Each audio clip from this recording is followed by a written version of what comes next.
In this video I'll show you how I made the horizontal slats for the tabletop.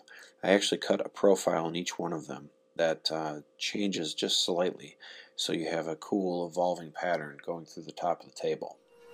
There'll be a piece of glass over it too for those concerned about my table utensils. So first I mill up some lumber for the slats, joint them straight, and since there was a little bit of tension in the wood, I go back to the table saw to get the two edges parallel, and then resaw all 48 of those horizontal slats.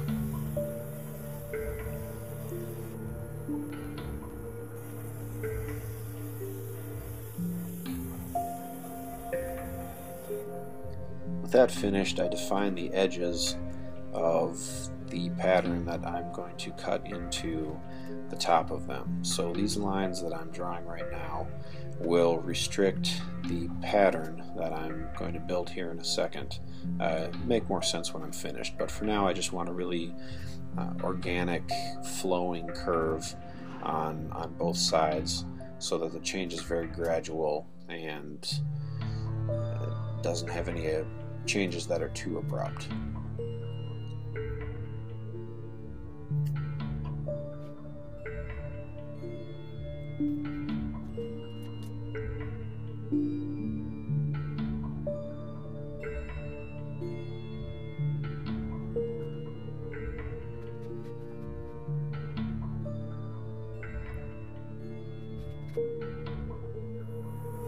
So this will be the pattern that will evolve as I trace each profile onto the slats. And by evolve, I'll cut the profile deeper into it between each successive slat that I trace the pattern onto. Here I'm just using my go-to method for making a circle. Bandsaw first, and then my homemade disc sander to get a nice smooth circular curve.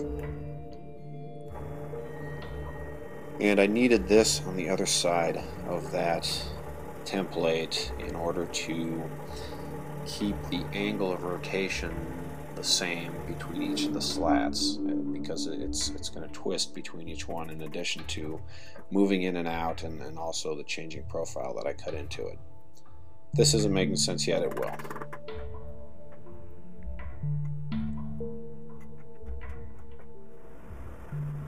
So here's the full jig. That T registers up against the slat.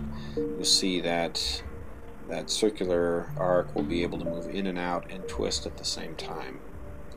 And I'll do both of those movements in a way that kind of flows organically and doesn't have too many abrupt changes.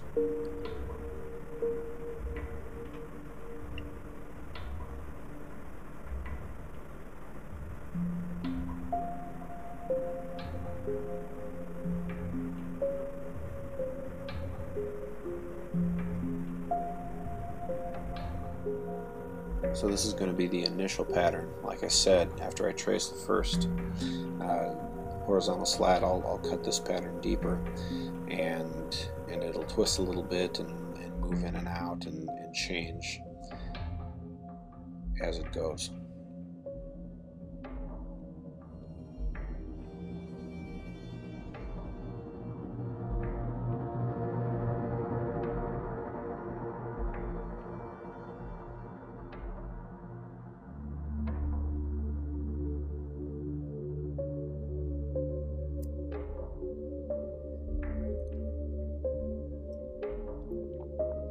See the pattern deepening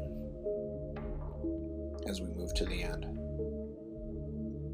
The last one, the profile is very deep. And now I cut it out on the scroll saw.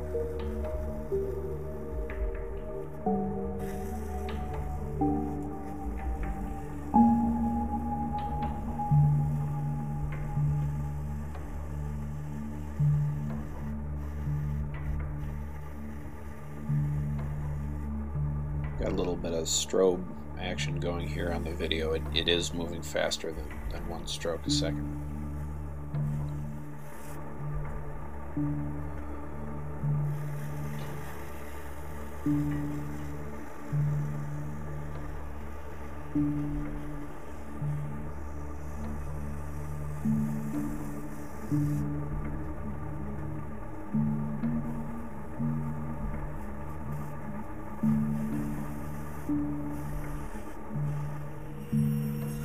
I decided I wanted 2 different woods on each of these slats, so I mill up some Peruvian walnut for a darker contrast on one side. And there were 48 clamp ups I thought necessitated a custom clamping call, so I mill up some 2x4s, and oops, should have taken the staples out. Hope that didn't damage the carbide tips too badly. Oh well, one of those things. Drill some holes in one of the 2x4s.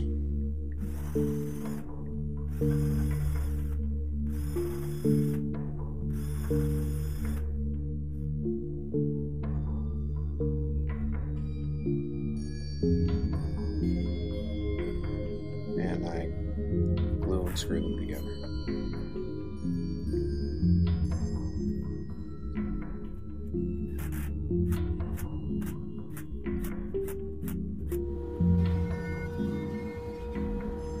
Joint one edge straight.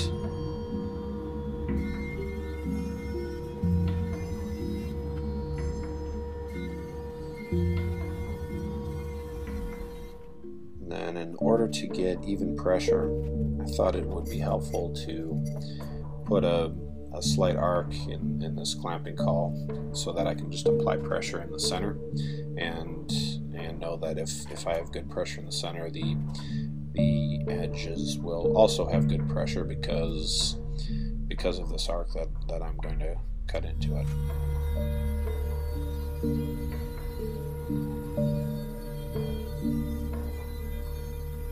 It worked well. I still needed some more clamps on the edges. I couldn't get by with just one clamp, but it definitely did help having the curve cut into it. I just smoothed it out on the spindle sander.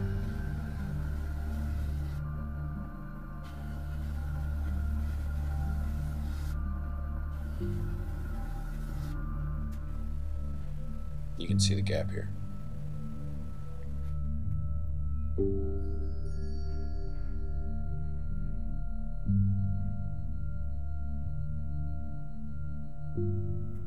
So I got a tip that using just a few grains of salt keeps a glue up from sliding around, and the salt just dissolves and doesn't cause any issues.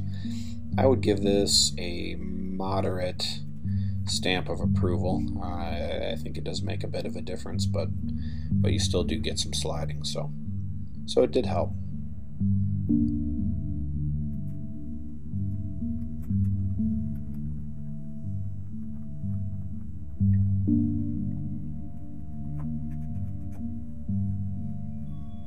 Needed a couple extra clamps, as I mentioned.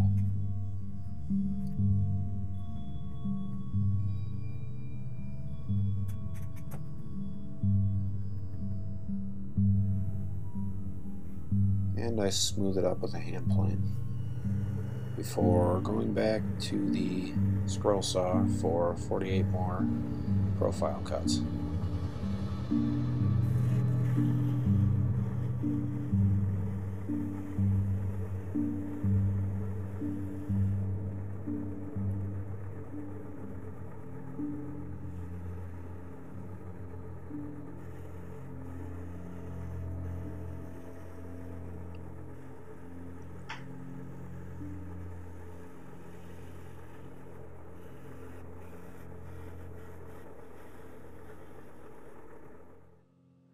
And here you can see the pattern coming together.